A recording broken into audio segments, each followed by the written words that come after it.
Hello, I'm Mark Dujsik of MarkReviewsMovies.com. And I'm Brett Arnold of this podcast. Why did I say it like that? I am Brett Arnold of Yahoo Entertainment, the New Flesh podcast, and this podcast, At the Movies Again, aka, or formerly known as Roger and Me, aka Roger Ebert and Me, a Siskel and Ebert movie review podcast. That's what we're doing. We're a tribute to Siskel and Ebert. We're in no way affiliated with Siskel, nor Ebert, nor their estates. We're just two film critics whose credentials you've just heard, covering every new release, theatrical, streaming, straight to VOD, and otherwise. However, they're putting out movies these days. If they manage to put out another movie on Crackle, like they did with Joe Dirt 2, Beautiful Loser, I like to think Mark and I would find it. But yeah, that's what we're doing here. We're going to review all the new movies every week. This week, we have 9 of them because that's what we do at the show. We're extensive, we're exhaustive. We've got Moana, the Disney live-action remake. That live action should be said in quotes because it's mostly animated also for a different style of animation, an uglier style of animation. We're going to talk about Evil Dead Burn, the latest in that long-running franchise. Gail Daughtry and the Celebrity Sex Pass, a new comedy from David Wayne, the Wet Hot American Summer guy, the They Came Together guy. We've got an indie called Night Nurse that I'm excited to talk about with Mark. We've got an indie Western called The Isolate Thief. We've got Remake, a documentary by Ross McElwee, whose film Sherman's March I was familiar with, thankfully, because Remake is basically a sequel to that documentary. We'll talk about that. We'll talk about Mockbuster, a documentary about a guy who went and directed a movie for Asylum, who make movies that like knock off blockbusters. Like when Transformers comes out, they put out Transmorphers and hope that people check it out. We'll talk about that. We'll talk about The Floaters, a movie that's like a summer camp comedy, ostensibly, I guess. I don't know. More of a drama. And then reading Lolita in Tehran, which is based on a book, an internationally acclaimed memoir that is now a movie. So that's quite a slate. Mark, what's going on? Not much. This is the last busy week, I think, for a while. Because next week is hang on. Yeah, I mean, I don't know. It's hard to tell. Yeah, I feel next like it's always low. Like there's only a couple, and then it's like somehow we found 15 more. Next week for sure is dead because it's the Odyssey. Yeah. The Odyssey, which I sadly, my wife is out of town, so I can't make the screening that I was excited to go to. So not only that means I didn't get the tickets I needed, right, for like the IMAX, whatever the fuck. So I'm hoping someone drops a ticket the day of at 2:00. I'm checking it every few hours, but for now I'm just gonna check it out Thursday when I can locally. But that's okay. I will still see the Odyssey in time for the show. Even locally, you're going to have a good selection of formats at least. Yes, I do. I do have a lot over here, including like fake IMAX and fake large format beyond IMAX. So yeah, I'll see it somehow, and I'll tell you how I saw it, etc. But the screening is definitely going to be 70mm IMAX, which like otherwise I would have been able to go to, and I was planning on going to, which is why I didn't buy tickets when they came out. So that was a stupid thing I did, but that's okay. I'm sure I'll catch it in the format I want to see it in because it'll have a nice. It has like a 3-week exclusive run in IMAX or something like that. Anyway, that's next week. This week, we unfortunately have to start with Disney's Moana, which was really kneecapped by them turning a Disney Plus show into what ended up being Moana 2, which made $1 billion at the box office. And this comes on the heels of that, which feels like it's too soon. And the movie was already too soon because Moana's only 10 years old. So a lot of reasons why this movie is kind of going to land with a thud, I think. But here's the trailer for Moana. Moana, I want to know about you. Tell me about your hopes, your dreams. Well, I guess I kind of jumped. Time's up. I got to bounce. Maui. Shapeshifter. You stole the heart of Tefiti and cursed the whole world. If you restore the heart, you'd be everyone's hero. Maui, you're so amazing. Look at the definition. It's girls. It's true, I do have beautiful hair. What can I say except you're welcome? I'm sailing away, you're welcome. This mission has no chance. Tell me why it's so hard to look at this. I feel like it's a different level of Disney phoning it in here, where I'm like, why does this look like, maybe it's the lighting, something about it. It just looks like I'm watching like cosplayers at Disney World put on Moana costumes and dance around. It's embarrassing. And I'm trying to think of any reason at all for someone to watch this instead of the animated original if they had never seen it or something. And I'm sadly coming up empty. Like, I have no reason, like, unless you're literally allergic to animation, but in which case this movie would also kill you because it's also just animated just garishly in the digital way where nothing's real on screen because it's a digital background, despite them claiming they filmed it in Hawaii. I'm like, I didn't know that. I would have never guessed that you did because it looks like green screen 90% of the time. It's horrible. Go ahead. Yeah, I think the village scenes are probably physical sets, but hopefully. But yeah, as soon as they hit the ocean, which is the majority of the movie, they're just standing on a boat on a soundstage with green screen, and it doesn't look great. And yeah, I was trying to come up with a reason too after I saw it. I saw it and I just was kind of bored, and because it is basically Moana again. The story is exactly the same. It is sometimes shot for shot remake. It is definitely, the plot remains exactly the same, which I think is the weakest part of Moana, so that's unfortunate.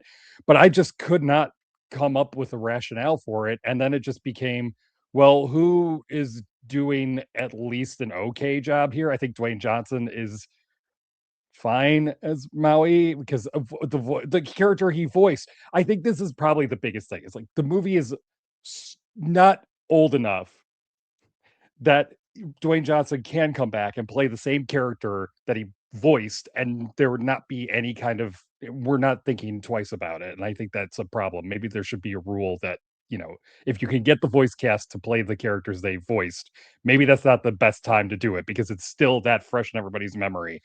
But I cannot come up with anything just beyond, okay, these people did an okay job at just doing something that is redundant and repetitive and doesn't really have a reason to exist because it's not doing anything different. It's doing everything that the animated one did, but worse, and it looks worse.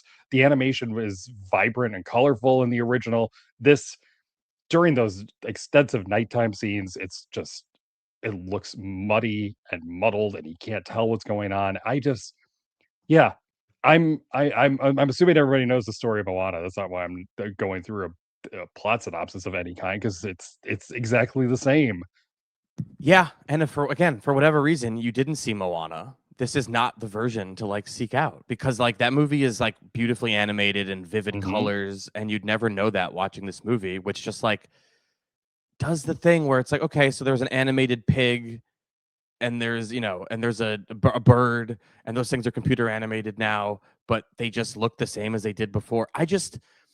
There's nothing to talk about other than like Disney found a successful strategy in remaking their animated hits in live action. The critics hated them always, but they still made money. Like The Lion King made $1 billion, even though it was just like photorealistic lions and there's no there's no like emotion in the faces to me there. Like they're so much more expressive in animation. So like I just don't get these on their face. And Disney doesn't give a shit because they made a bunch of money. So now I think Snow White was technically a bomb for them. And now this one is already landing. It's going to be a bomb for them, it seems. So hopefully, Mark, this is the end of the line for like the really lazy. But you left out one. What? You left out one, Lilo and Stitch, which also made a bunch of money. That made a pile of money. That made a bunch of money. This is what this seems to be the strategy, is just, let's just put it out there and hope that this one lands, because if we can get $1 billion one every other one, and the one that comes after it bombs for whatever reason. I think Snow White is just because it's 1930s movie. Kids aren't interested in seeing an updated version of that. This one is so new on the other end that there's no reason for them to go see it. So I think they're just kind of gambling on the fact that we're gonna hit, every other one, maybe even every other one, and it's okay. It's all a financial strategy, and that's what's so annoying about these. There's no creativity behind these. I don't want to demean the guy, but it's directed by Thomas Kail, who's a Broadway director, famously was with Hamilton the entire run from off Broadway to on Broadway. He directed the filmed version of the show for Disney Plus, and I think that he is probably not someone who's going to, again, not demeaning him, that they're not going to have to pay him a lot of money to direct this, and he's going to have the requisite Yeah, the movie's already background. made. It's the requisite background to shoot a bunch of actors on a stage, because that's what they're doing. They're on a sound stage for most of the time on green screen. So it saves them money. They got to pay Dwayne Johnson and everybody else. They don't have to pay that much. And even if it flops, it's okay, because Lilo and Stitch made $1 billion, and whatever next one they're going to make could too, depending on if it hits right. Yeah, I feel like this one specifically, it would have been a different story if Moana 2 wasn't thrown on the calendar last minute. And they were right. They were right to do that in a way, because the writing was on the wall with Disney Plus. They realized they trained people to go there, like when they put all those Pixar movies straight to there in COVID era, etc. And now they realized, oh shit, this isn't a business model that makes any sense. We have to put movies in theaters again, which I'm happy for. But that's why Moana 2 was probably, I thought it was whatever, okay, fine. But that's why it was not a hit with critics, but it doesn't matter. People were happy to see a sequel to Moana. No one knows the context that you and I know. Normal people don't know that it was a Disney Plus show that was quickly turned around into a movie. So it hit. And now I have to imagine most parents are like, didn't I just see, why is there a live action remake of Moana happening when there was Moana 2 animated last year or 2 years ago? It would have been, not a year and a half ago. It would have made more sense for them to just do an animated third one after the hit of the second one. Because it feels like nobody really wants this movie to be a live action remake. It's just doesn't lend itself nicely to it. And you'd think, as you said, this movie's about someone sailing on the water most of the time. And you'd think they would have nailed that part of it. But that's when it looks the worst. It looks it looks the most fake when she's just on her little raft on a green screen. It just looks like that's what you're looking at. It's so, they didn't even try.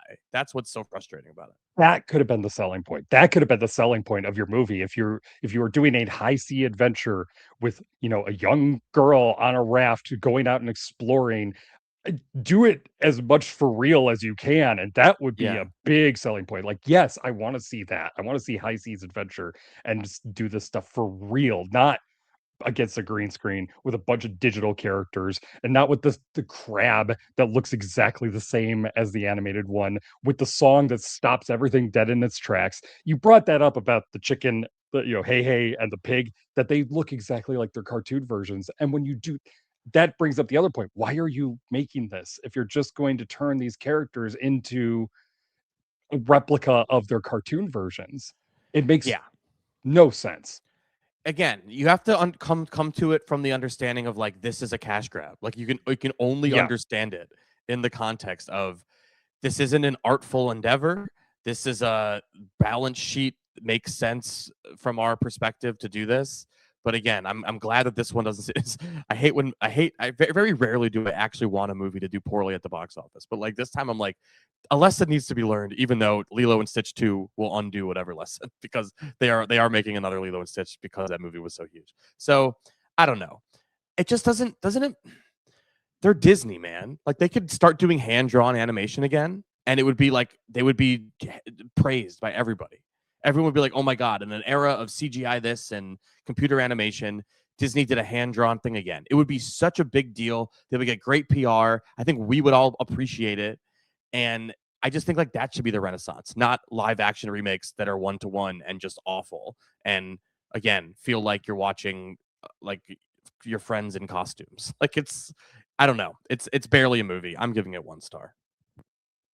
Yeah, that seems fair. 1.5 stars for me. For Moana. Very kind.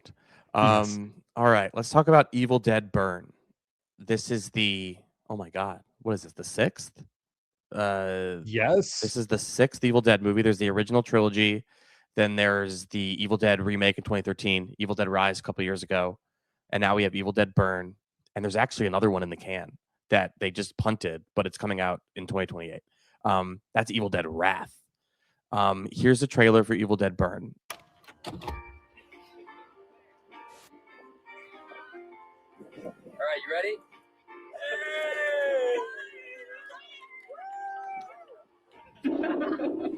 Thank you, Joseph. That was beautiful. No. That's Will's seat. Where's the wedding ring? Alice, you were his wife. Why aren't you wearing it? I'm not sure. Did you sell it? No, of course not. You get a good price. I really think we should do this another time. No, now's the best time. Will's looking down on us from above. From above. Well, that was a good trailer in the sense that, like, that's what the movie's trying to do. It is doing a domestic violence situation, an inherited male rage treatise about inherited just traits from your family and how that, you know, exists over time. It has all these ideas and themes which are very modern horror. Like, all modern horror movies appear to be about something. But, like, this is not the franchise I want that from, frankly. That's one part of it.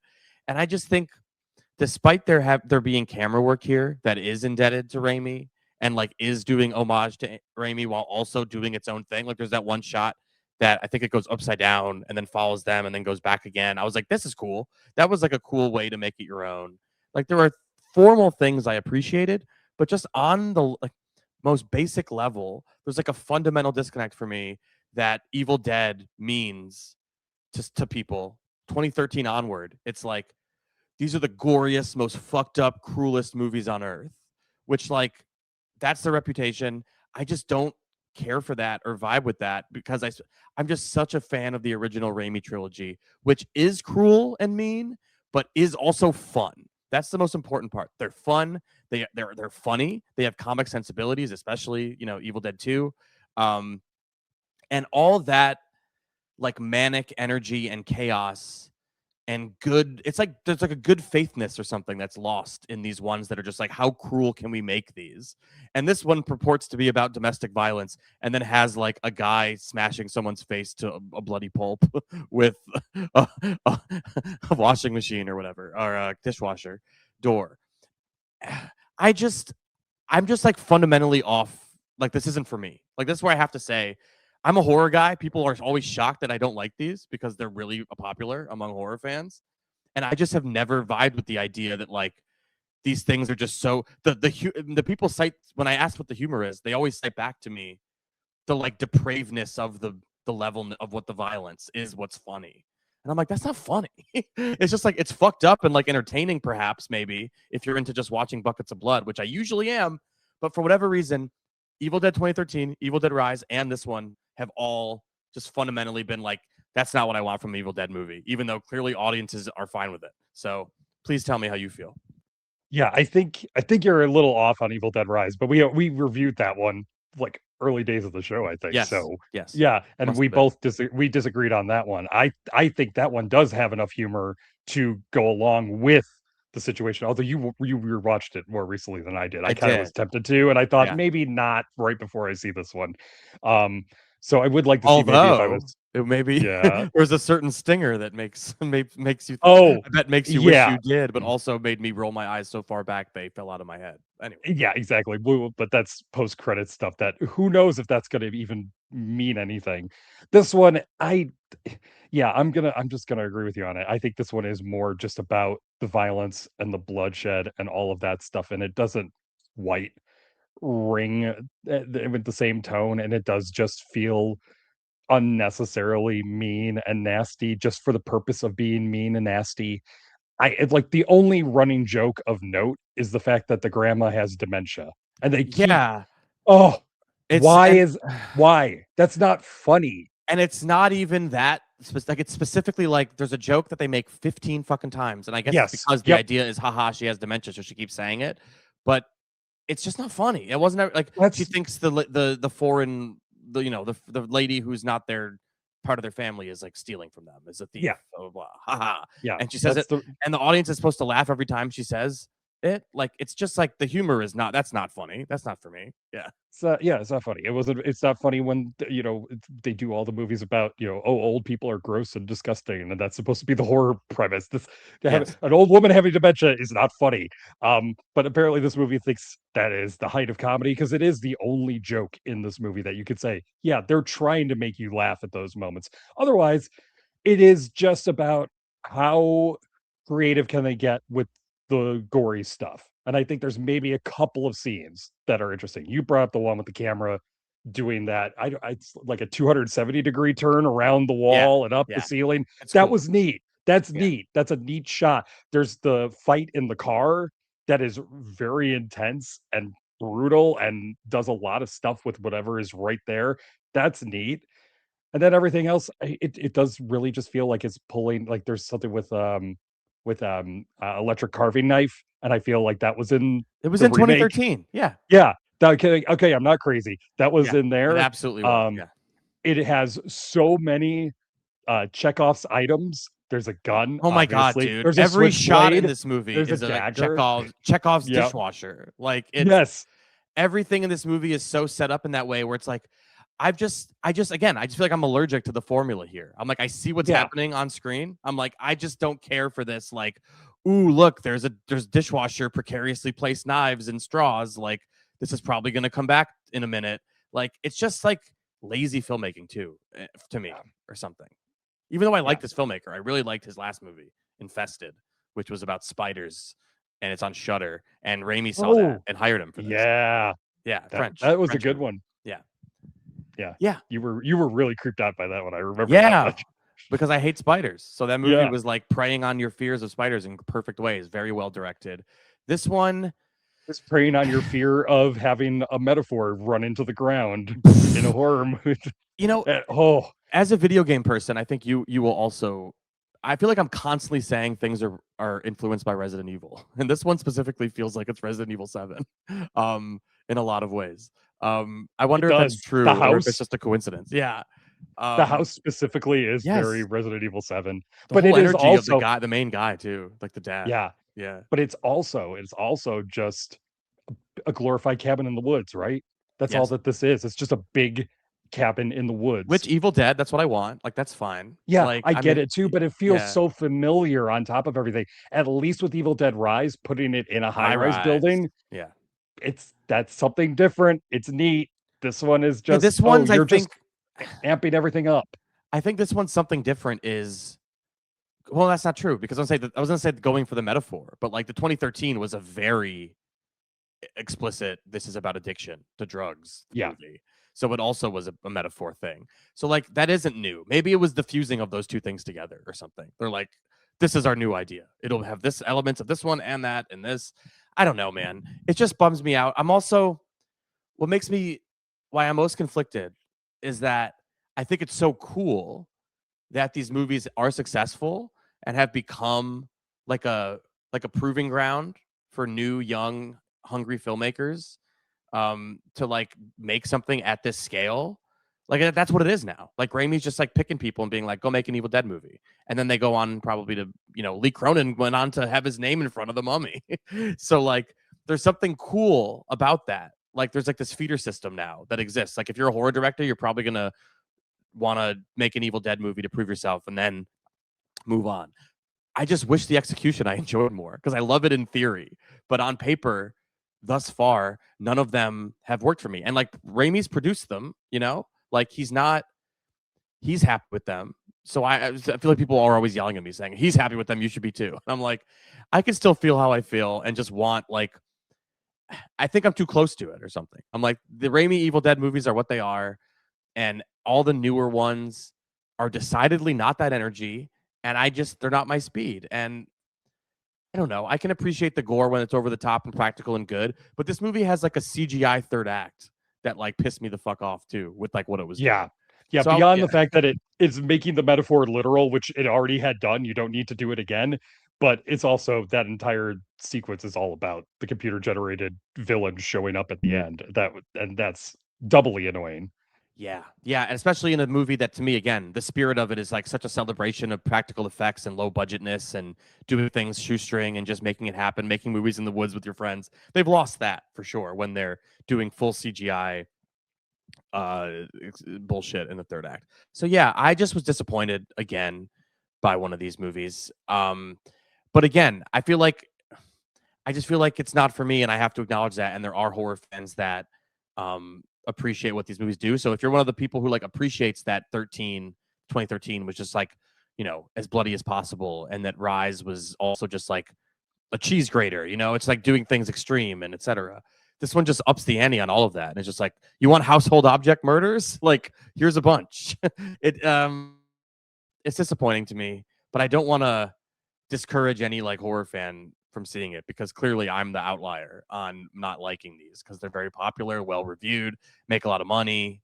And again, I have to say, God, I wish I liked them, because it's so cool that people get to make Evil Dead movies and they're popular. Like you would have told childhood me that was happening. I would have been smiling ear to ear, and I would have been disappointed to hear that I don't like any of them. So I guess 2 stars for Evil Dead Burn.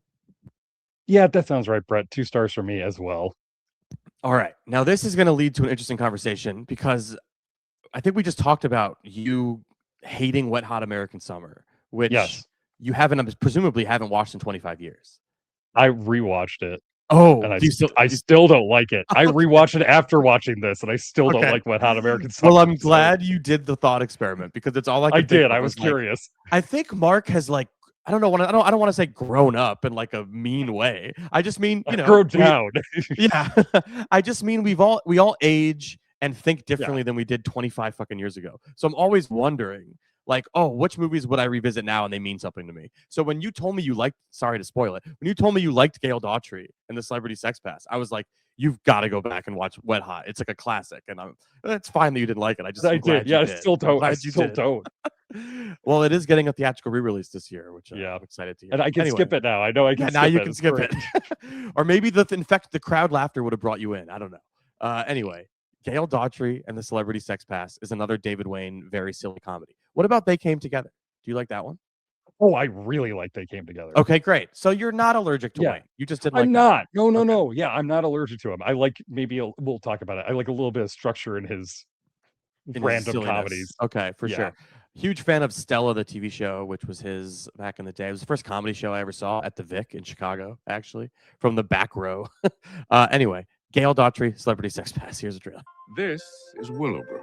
I know everybody in this town, and I know all their stories. But no story is crazier than the story of Gail Daughtry and the Celebrity Sex Pass. Tom? Gail, I was just about to text you. This was my one free pass, remember? Do you really think that we should do this? Tom gave you a free pass, too. That's true. I had a celebrity free pass thing with my fiance, but he took it literally. So now I need to have sex with John Hamm to even out the score and save my relationship. You did the do, now you gotta do the do. Yes. Gail needs to do the nasty with Mr. John Hamm ASAP. I am so sorry that we got you fired.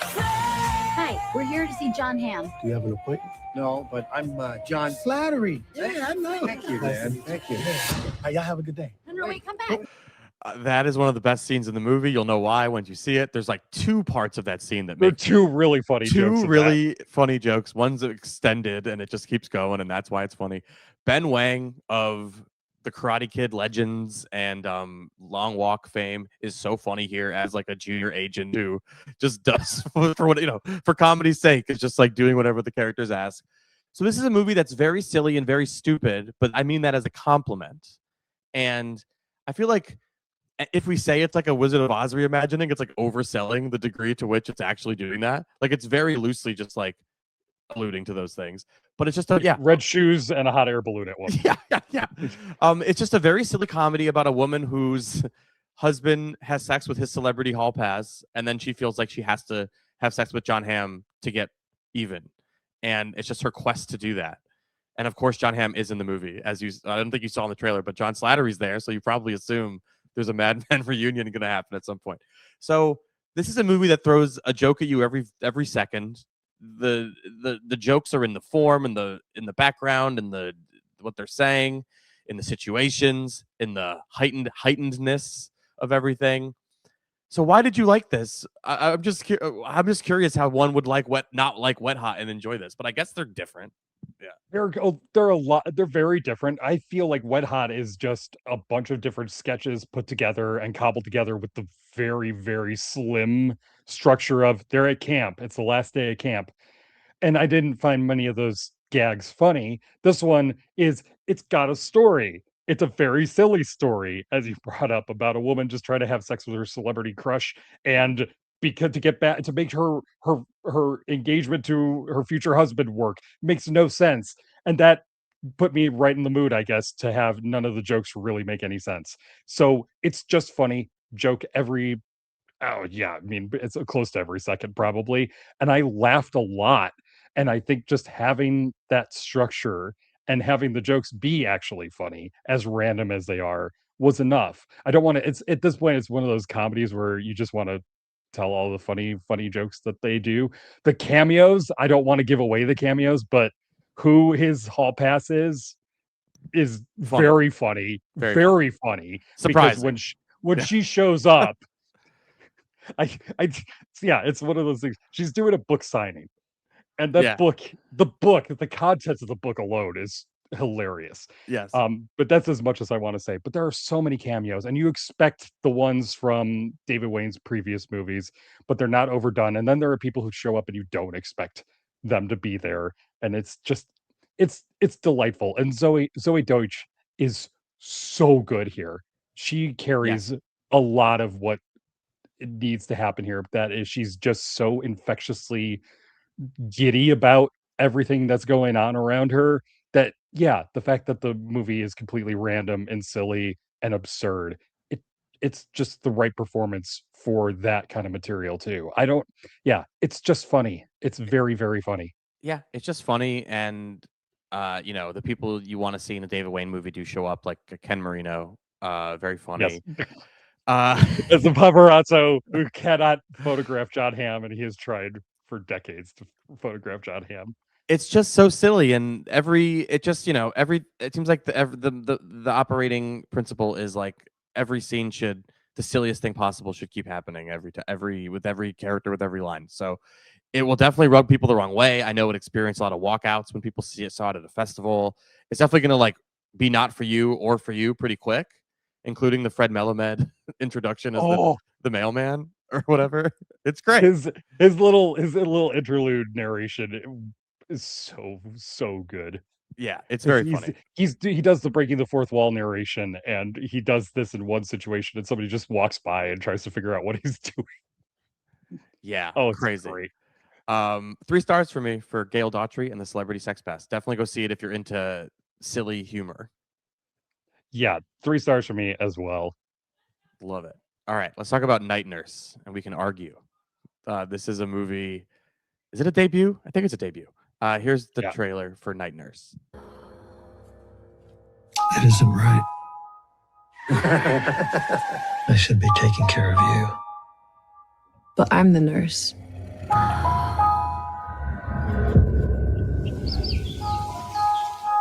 It's been a challenge finding the right match for this patient.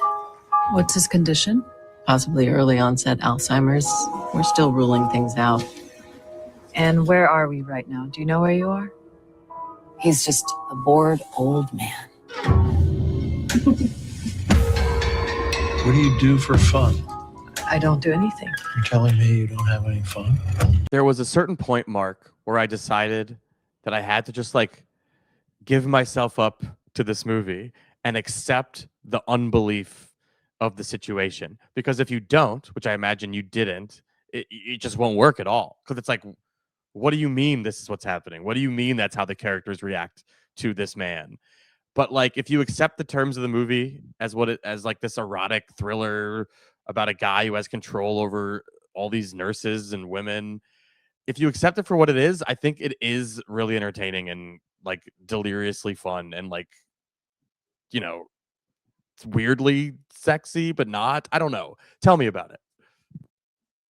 It is a little hard to describe. It's about a young woman who shows up at a retirement community, and her new patient is going to be this older man played by Bruce McKenzie, an actor I don't think I've seen in anything. I was looking at his credits. He's done a lot, but he's That was the really biggest good surprise. here. That was the biggest Oh, surprise for me. I'm like, this guy looks so familiar. He Yeah. must be a character actor getting a chance to shine.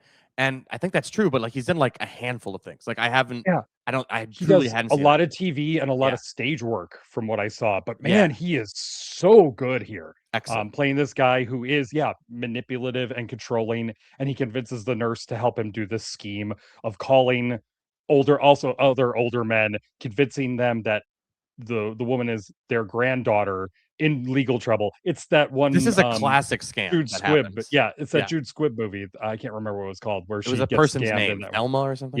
Yeah, something like that. She gets scammed in it. Yeah. So he the convinces beekeeper. Yes, the beekeeper. I forgot about the beekeeper. Convinces them the granddaughter's in trouble. He sends money, and he just takes that money and spends it on stuff that he wants. But yeah, there is this erotic element, and it's not necessarily that I didn't buy it.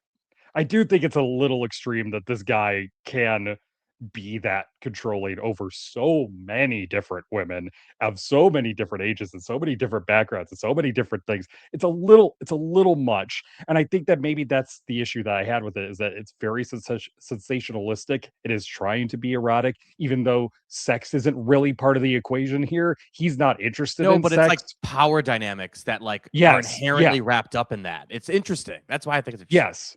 Yeah.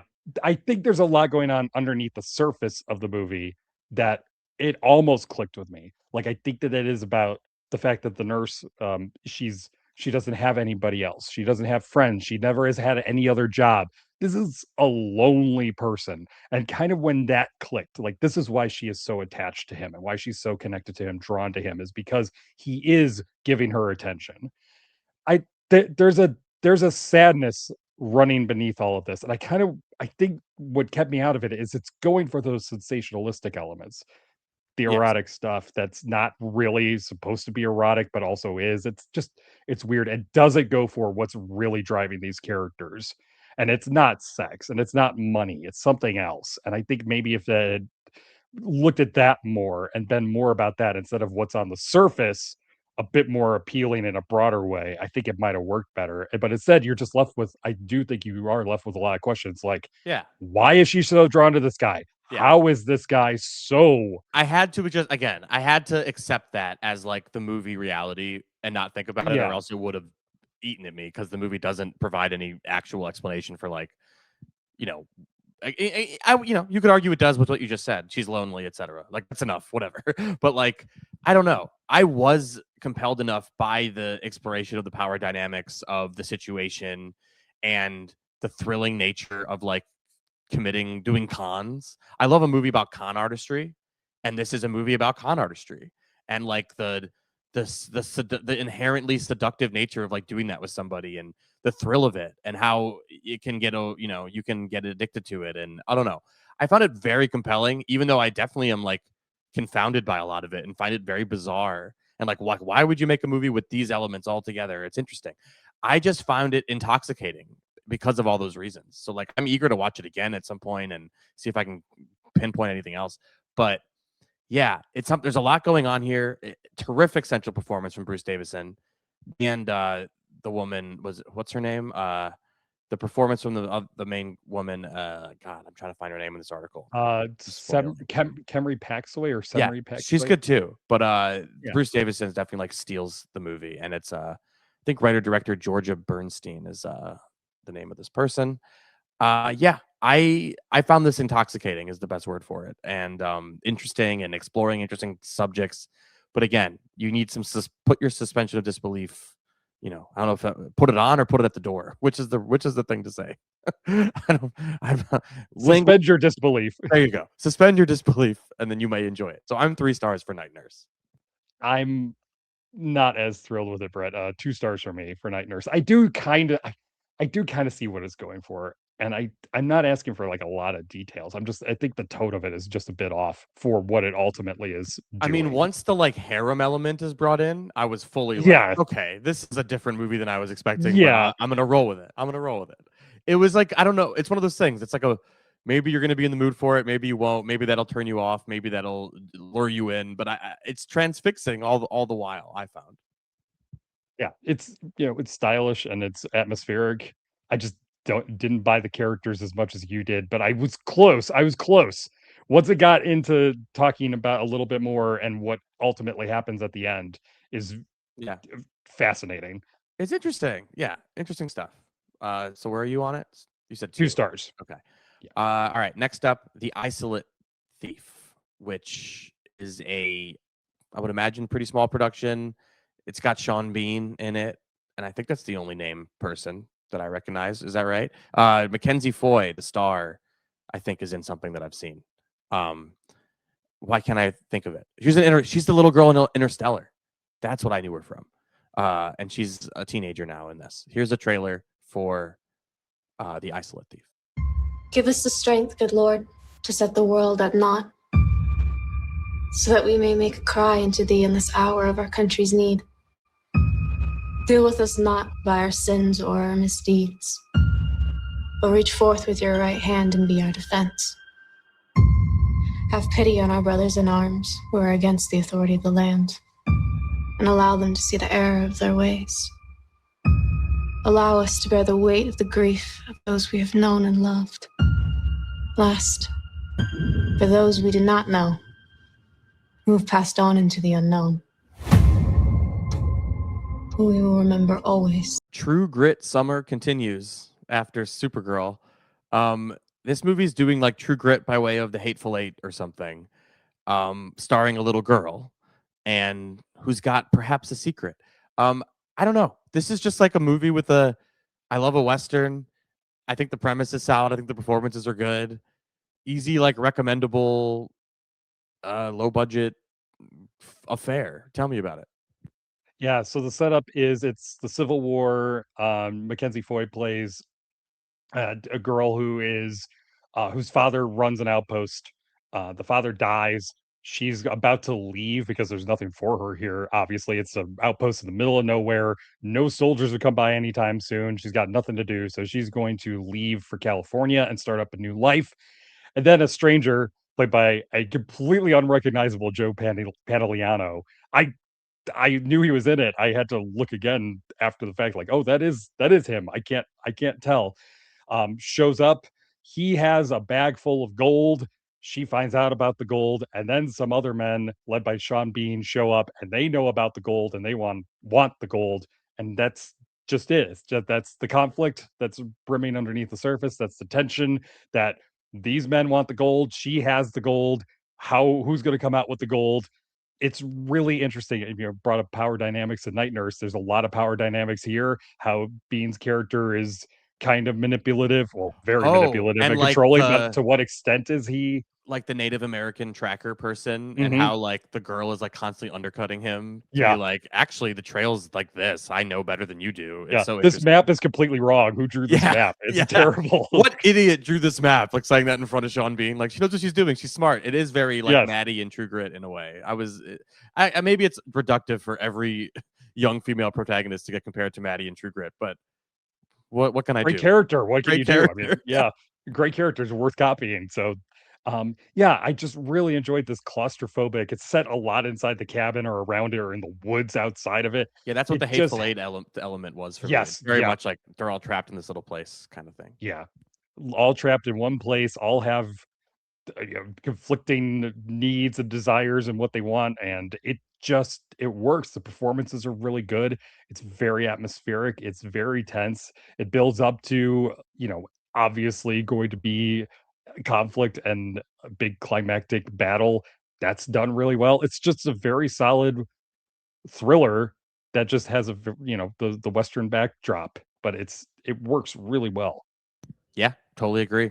I think we've said it all on that one. I can just say 3 stars for me for The Isolate Thief. It's nice to see Sean Bean in that role too. I haven't seen him in a while. It was a good performance.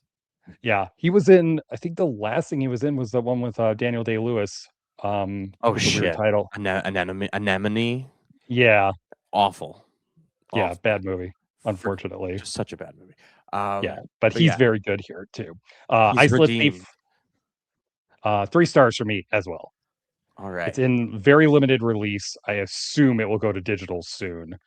Keep an eye out for it. It's worth a watch. It's probably Yeah. one of those movies that'll be like $6 to rent, not 25. So Yeah, keep more than likely. All right, let's talk about Remake. Oh my god. Prerequisite is watching Sherman's March before you watch this movie. If you've never seen it, it actually just got a 4K restoration and is also playing in theaters, limited probably, I think. Yeah, right I now. think it came out New last York? week. It Yeah. started to run. Okay. And it's kind of expanding alongside this. So yeah, good timing. Get into this guy. He's a really, I Yeah. think, stealthily one of the most influential documentary filmmakers alive, because how many times we've been inundated with the like documentary that's purportedly about one thing, and then it's actually about the filmmaker discovering something else or something personal. He kind of started that with Sherman's March. But here's Remake, a movie that is in conversation with that movie and all of his work. Here's the trailer. Hi, Dad. It's Adrian. Sorry about yesterday. I had a really hard day. Why do you think you like fishing so much? I don't know. I just looked at the deep surprise of the ocean. First, there is a father, and he has a son. Then it starts all over. I am now the father, and I have a son. But something goes awry. Something goes off script. And then suddenly, you're gone.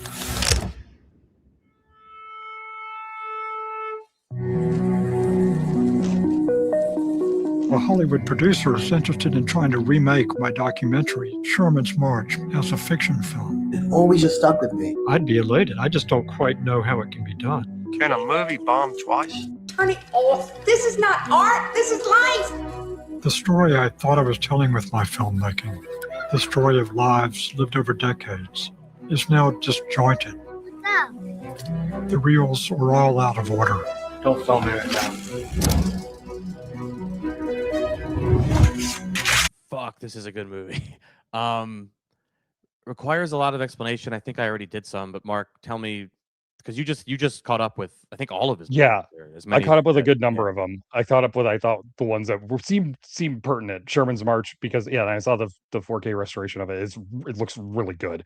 And then some of his other ones where it's about his family and how he progresses through time and these relationships, his marriage, which is collapsed by the time that this movie starts filming.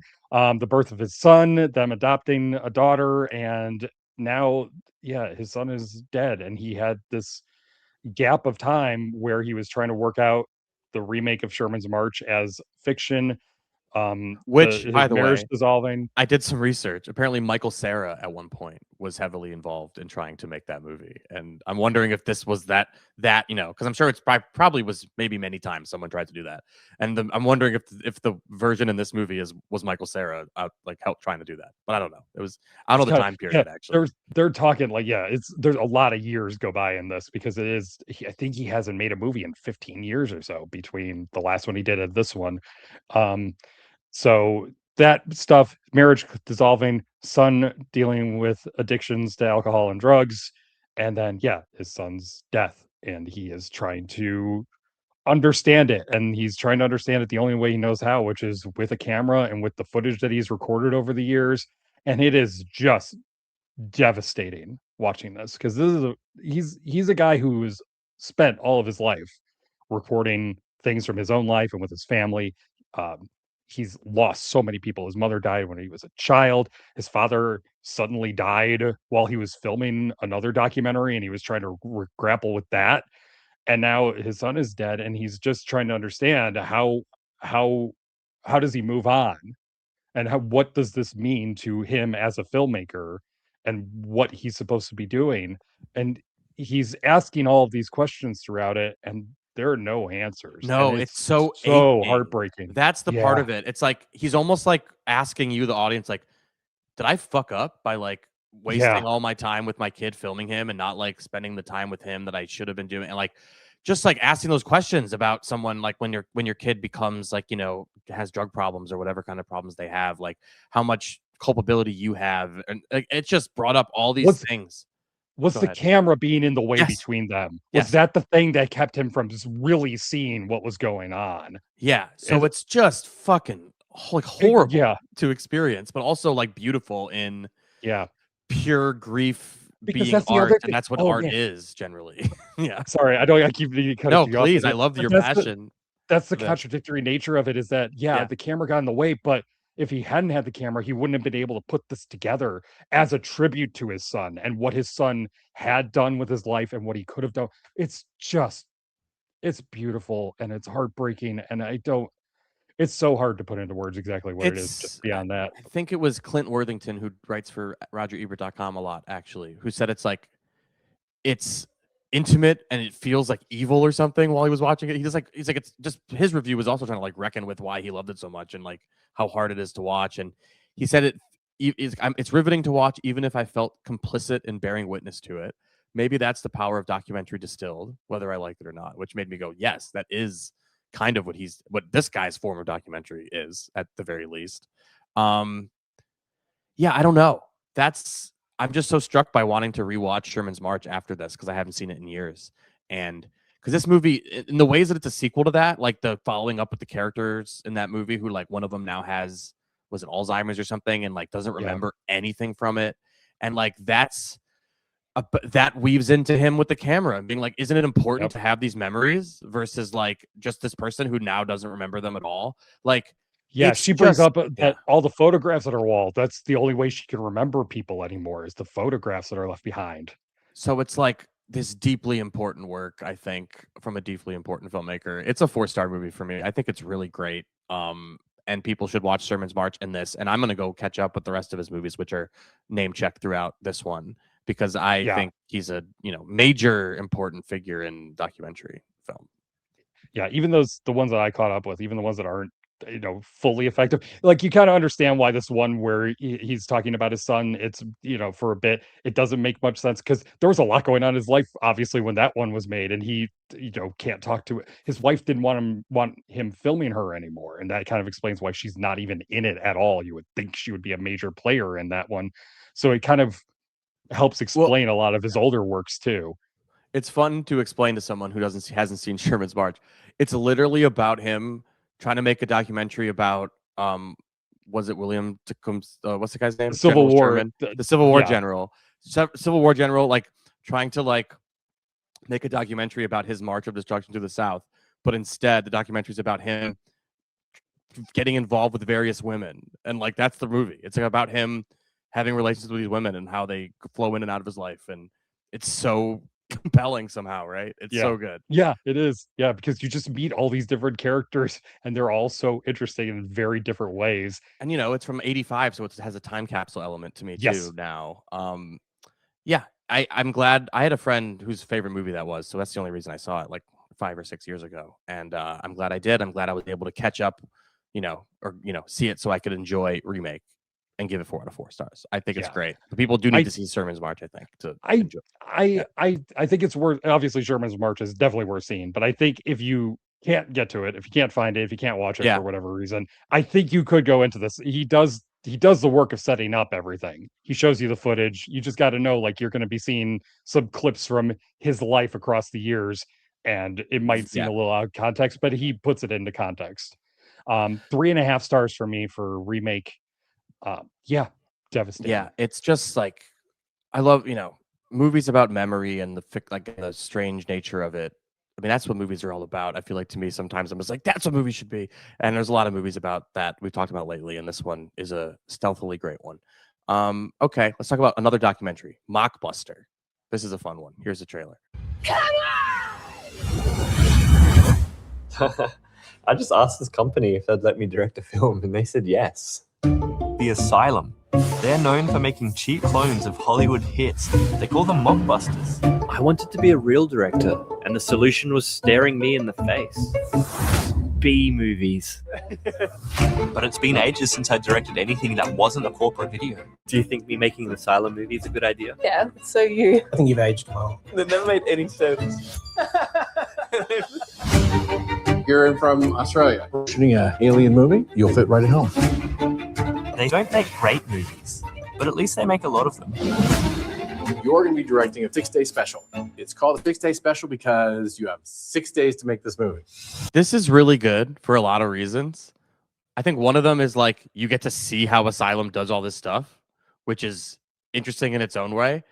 But then you also get to see that like a lot of work goes into a really bad movie and thought, and like things you'd never think of become problems. Like when he brought the footage back and the VFX guy's like, this is unusable. The dinosaur's fucking arm would be over here, and they're looking at his tail right now, and just like it's a hard thing to pull off.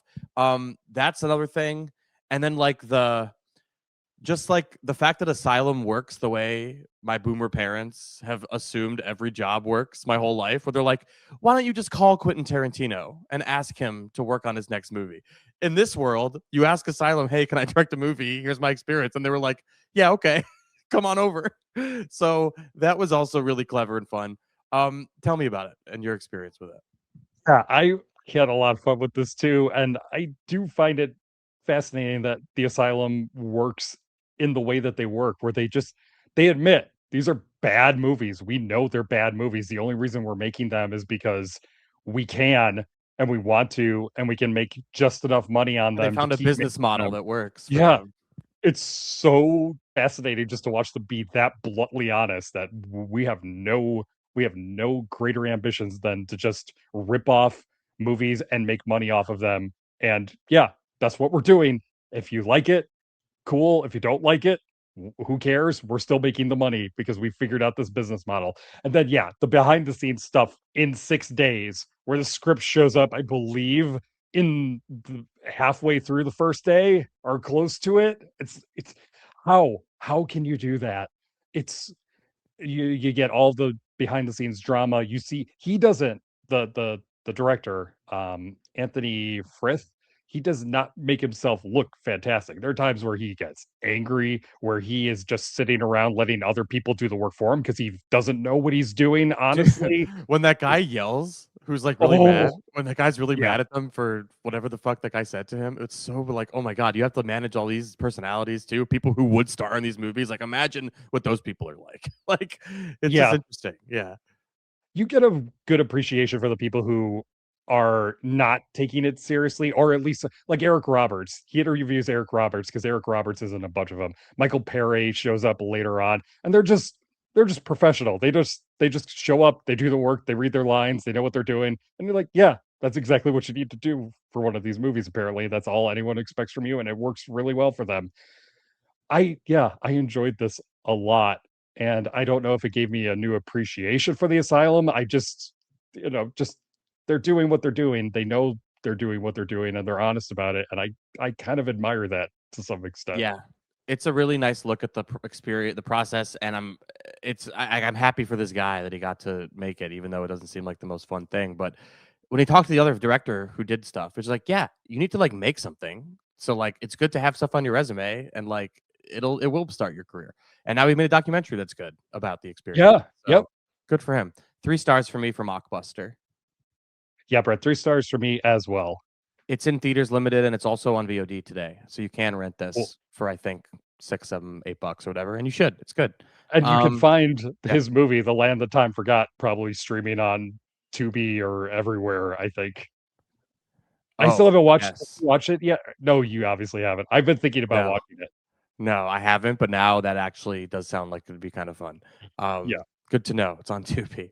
Perfect. I think it's I'm just saying that's where all the asylums show up everywhere, just because. Yeah. It's the Asylum.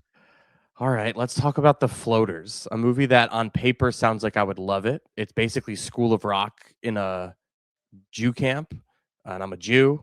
I went to Jew camp at some point. Sounds like a fun experience. It's just not very good. Here's the trailer for The Floaters. Let's play, let's go. Hey, can I call you back? Oh my God, of course, it's a first day of camp. Are you crying? You gotta come to Camp David for the summer. No. So is everyone here gonna be like Jewish? Jewish? How am I supposed to know if you're Jewish, huh? You gonna show me or are you gonna wear a kippah? Ooh, yeah. The floaters are gonna love you. Who are the floaters? The kids that don't want to follow the rules. Your people. I'm one nut. Those are the Dahlias, Wet Spot, Tums, Lindsay. And now you're just stuck with us in this kumbaya hole? I came to spice up the old camp rivalry. $15K to the winning camp. $30K and you have a deal. I'll have my donor send the agreement, okay? There's something, it's just like amateurishness that like makes this movie not very good. It's just like all the scenes are kind of leaden. The whole thing is just like, I see what you're getting at, but it doesn't feel like anyone's heart's in it. Tell me about it. Yeah, well, it's hard to talk about too, just because there are so many characters. It's about the counselor who shows up, played by Jackie Tone. She's was in a band. The band fires her before the European tour, and then her best friend who runs this camp says, "Hey, come on and be a counselor at the camp." So she does, and then it's about all the kids who are at the camp and how they're different, and they have their own little dramas, and it's trying to be funny, and it's trying very hard to be funny, and you could tell, and it's kind of awkward to watch because it's not very funny, but it is also trying to be very serious and sincere about the fact that this camp is important for all these campers and the counselors and what it means to them about finding themselves and their identity and all of this. And it just kind of sits there, and it feels conflicted about what it wants to do, where it wants to be a little edgy with the humor, but not too edgy that's going to offend anybody.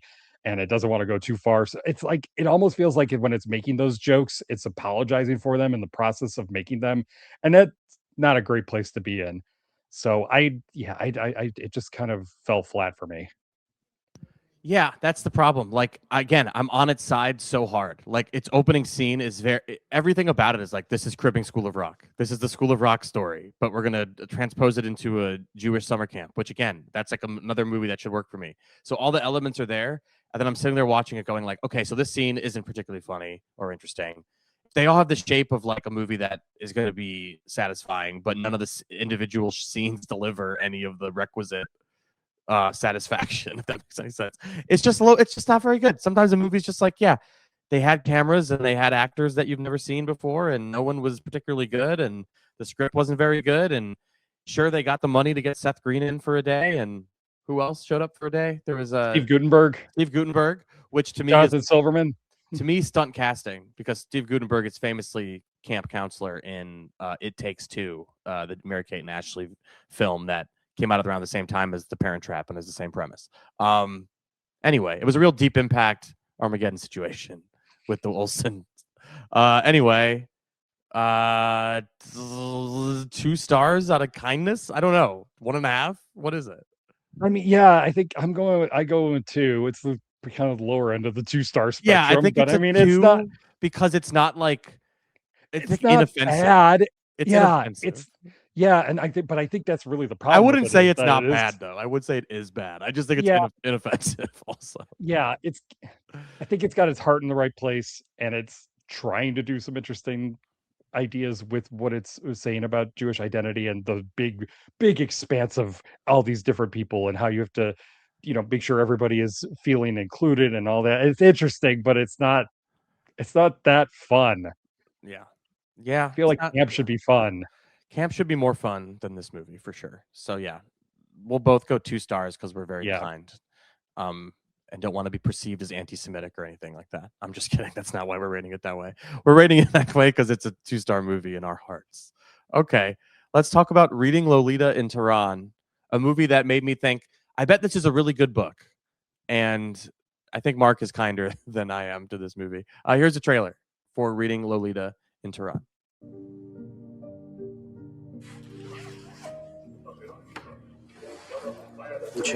رمانه یکم ببخشید یکم آرومتر بله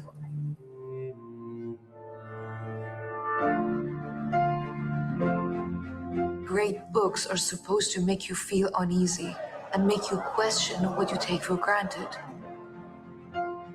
Books like this can be a crime against the truth. قربونت برم همشون میدونن این کار غیر قانونی و خطرناکه. Each one of you has shown me that you're dedicated to the study of literature. The literature they don't want us to read. The forbidden books. Let's see if reading Lolita here in Tehran will help us fight back. This is another movie I feel like is well-meaning, and I think it has important messaging, but I just found the movie like pretty didactic in that messaging and just being like, here's, this is what, I don't know. It's just like, you can't read these books for these reasons, women. and the women being like, we're going to read them because it's important. I don't know. I think it is I'm sure the book is very good. That's all I could think watching this movie. And I really like the lead actress who we talk about. She's in a lot of movies we talk about. I'm going to mispronounce her name. It's Golshifteh Farahani. She's always good. She's really good here. But the movie didn't really move me in a similar way to The Floaters. And then I just didn't think it was super competent as a feature film or something. I don't know. Tell me about it. Yeah, it's about this woman who goes back to Tehran after living in England and in the United States with her husband. She's going to become a professor at the university just after the Islamic Revolution in Iran, and there are big promises of what the country's going to be like, and in her mind, they're all broken because eventually she has to wear a veil. She can't teach the book she wants to teach because they're censored, and she just keeps going and trying to figure out how to teach people who want to learn about this literature because it means so much to her. What I really liked about it is that it's not just a biography. It's not just telling you this happened in her life. It's about seeing her life and the lives of these women and everybody else in Iran through the pictures of these different books and what the books mean within that context of the country, or could mean. Like this idea of Pride and Prejudice being the Jane Austen's England in terms of the rigid rules for all of the way that society worked, very much like Iran at this point. And how do you navigate that as a woman and doing that stuff? I really like that it is trying to inspect this literature on its own terms and within the context of what it means for these characters. I really like that it is doing that and not just telling you this happened in her life and then this happened in her life and this is where she's at. I think it is smart about how it's talking about literature while telling this woman's story. Yeah. I don't have anything smart to say. I agree that structure is smart. I just thought the movie, I don't know, it was kind of bored me. I just felt like a lecture more than a movie or something, which is a good movie can get away with that. But this one just didn't get there for me. I don't know what to say. It didn't feel like it had too much depth. A movie what's a good movie about something like this? Persepolis is a great movie about this type of subject. And I just feel I don't know. I just didn't connect with this one. I don't know. I don't know what to say. I feel stupid sometimes. 2.5 stars for me for reading Lolita in Tehran. The book club scenes are good. And then the rest of it, I didn't know what to do with, I guess. Okay, 3 stars for me for reading Lolita Tehran.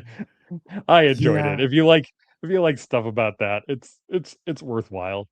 All right. I mean, maybe it's not. Maybe it could have had a little more personal details about her life and everything, but I think it's kind of getting more to the core of what's important to her, which is teaching and reading and what literature means and can mean. I think it's smart about doing that. All right, I'll allow your 3-star review.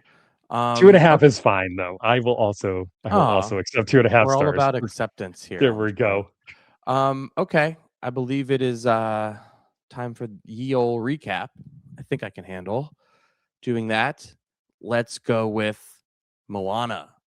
1.5 from Mark, 1 for me. Evil Dead Burn, 2 from Mark, 2 from me as well, I believe. Gail Daughtry and the Celebrity Sex Pass, 3 from both of us. Night Nurse, 2 from Mark, 3 from me. Isolate Thief, 3 from Mark, 3 from me.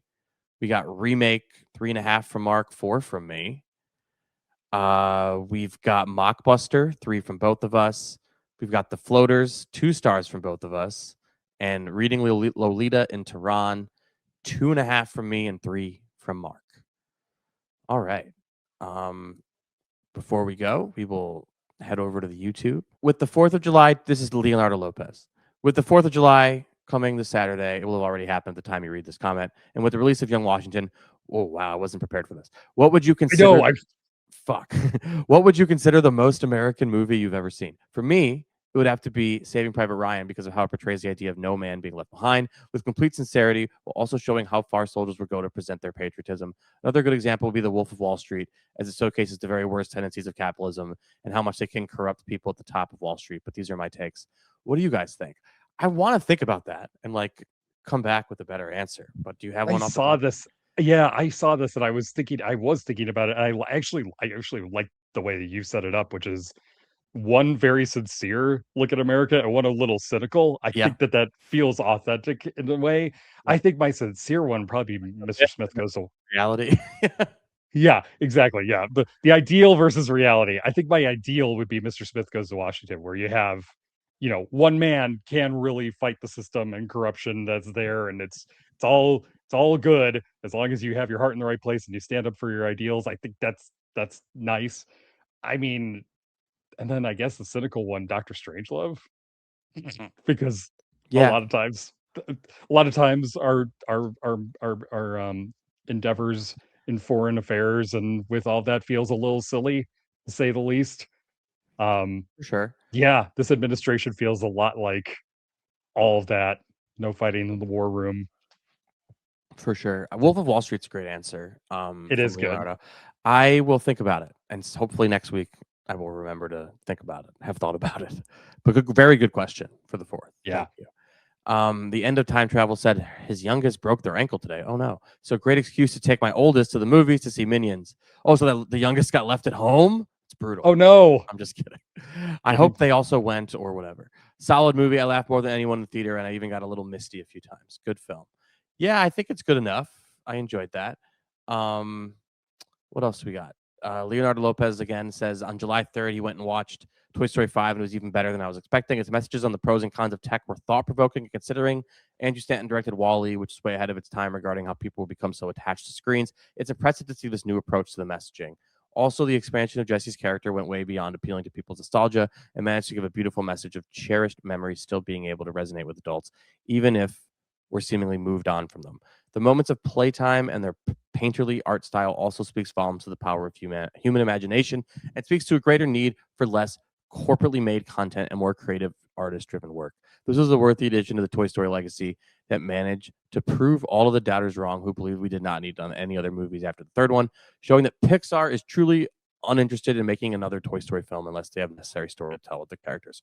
4 lily pads out of 4 is what they said, and 4.5 out of 5, which I appreciate the rating it like we would sometimes. Someone also asked, Matt Sampin wrote, we're about halfway through the year. How about a top 10 video of 2026 so far? So maybe that's a fun live opportunity if you want to spend a Friday night doing that at some point. I thought about that too. Yeah. We can talk about that off mic. That sounds like maybe a good idea. We won't just rattle them off now. We will keep that in mind. I like that. What else do we got? Oh, yeah. Carrie Mulligan says she enjoyed. It's so funny to call her that every time. I've enjoyed several Angel films, as you stated, Truth and Treason, but also Rule Bakers and Possum Trot. Also, if it's not on your radar, Knoxville reassembled the entire Jackass series. It's in original form, and it's now on Paramount Plus. Yes, I did see that, and it's awesome because that show was missing a lot of its original content, and Knoxville made sure when they made the new movie to spend money and reproduce that the right way. So that's great. Thank you to the End of Time Travel for always live tweeting or live posting as they watch it as we first post it. They said they made it through the first 50 minutes of Enola Holmes the first time and couldn't do it, but my wife likes them. You never saw any Minions or Despicables, but the teaser for Minions before Toy Story 5 was hilarious. I'm a fan, but I feel like me liking it will probably make it a big flop. But he did go see it, so that's good. I think those are all the comments. So we will come back to you guys with maybe a plan for the top 10, and then I will hopefully have my American movies figured out. But next week, Mark and I are going to be reviewing the biggest movie of the year, arguably, Christopher Nolan's The Odyssey. I'm very excited. I'm assuming you're going Monday night. Yep. Cool. I'm jealous. Yeah. I'm not pissed. Sorry. But if it means anything, I'm only seeing it in 70 millimeter. That sounds awesome still. I'm mad. I know. I'm sorry. But, that made it worse. What's annoying about it is they finally opened up an IMAX 70 millimeter in the area, and they didn't schedule a screening. Well, that's stupid. In it for some reason. I don't understand why. Maybe Nolan has to go and personally check it out first or something. Maybe he does. Yeah, which is fine. He should. So we'll be back next week with The Odyssey and any other movie that dares to come out up against it. Yeah, a couple are but they're indies, but we will still cover them because they deserve the coverage just because they're going up against Christopher Nolan's The Odyssey. Yeah, get ready because the last time we reviewed a Christopher Nolan movie, I think our review went on for half an hour for Oppenheimer. Shit. Yeah. So well, get ready for that if I'm it's assuming if it it's was 2 worth 4 that. out of 4s and a top And of a the year. lot. Yeah. Yeah, it was a lot to talk about. If The Odyssey holds up to that, might be a long review again, but we'll see. I'm very excited. I'm very jealous you're seeing it in mere days. But we will all see it soon enough. Bye.